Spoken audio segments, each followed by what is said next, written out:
I want meat. Give me meat. Give me meat. Sorry about that. This week I had to go dairyless, and it's really hard. It wasn't the best experience in the world. This project, I've been very clear about my rules to success, and one of them is that setting a goal to change and then recognizing when it's hard to make that change. So I don't beat myself up about the change when I don't succeed at it. I'm not saying, oh, I am such a failure.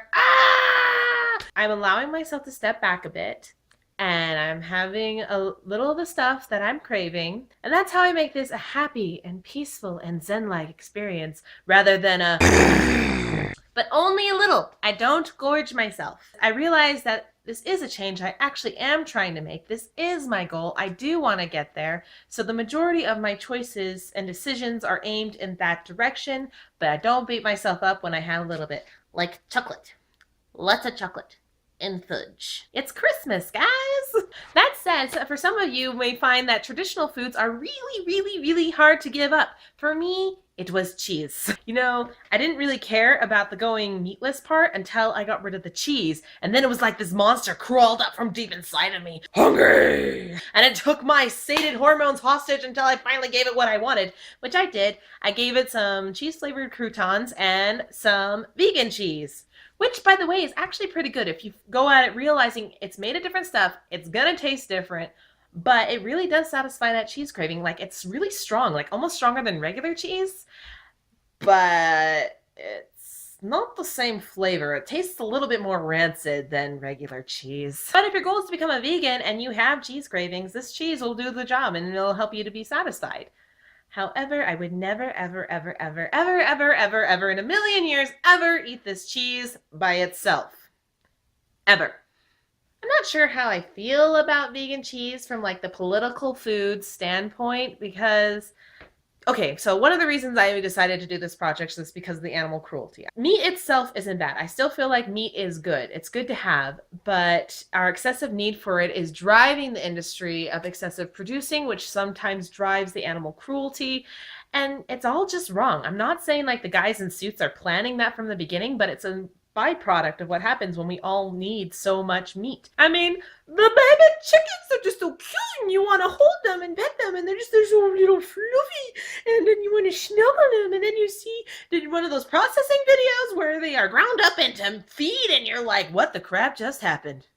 Anyway, tangent. Soy is in a lot of vegetarian products and non-vegetarian products, and I don't really like how they're treating the farmers. I mean, guys, there's a blacklist and, really scary looking contracts with dealing with these farmers and their neighbors. You don't have to be affiliated with these soy companies to be affected by them. The neighbors are affected by them, even if they're not affiliated with these soy companies. I'm not going into it. It's all online. You can look it up. It's a lot of political trash and mojo, and it's a little scary. That's why I drink almond milk. Another thing I learned this week is that there is a reason why people think vegetarians and vegans only eat salad.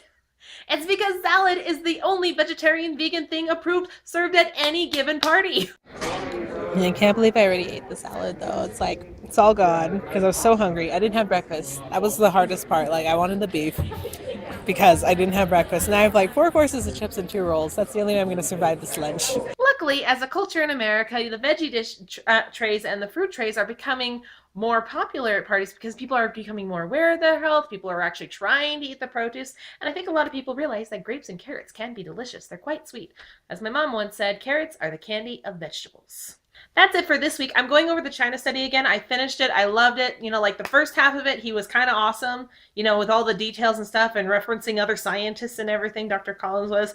But the second half started getting more preachy and causey, and I don't know why. I just always I have my guard up when people start shouting causes at me. I'm like, okay, yeah, it's a thing, but I don't know. I don't know. Let me look into it. But the first bit was really good with good information. I wanted to share that with some of that with you guys. So I'm going through and I'm bookmarking it on my little Audible app so I can research it and look it up and share it with the world. So that way you guys know what it's about. And you can buy it. It's easy. It's like $12 on Audible. Serious. Just check it out. If you're serious about researching food and industries and food politics or whatever, and just the science behind it, look it up. Going dairyless is the only change I'm going to be making for a while, so sorry guys, it's hard. So it's going to take a while for me to be comfortable with this. And it's also going to take me a while to really practice getting those vegetarian meals and making them and planning them and getting them out there. And once I got that as a good base, then I'll try another challenge because I already know what I want to do next. And it's going to be harder than cheese. Just saying, harder than cheese. See you next time.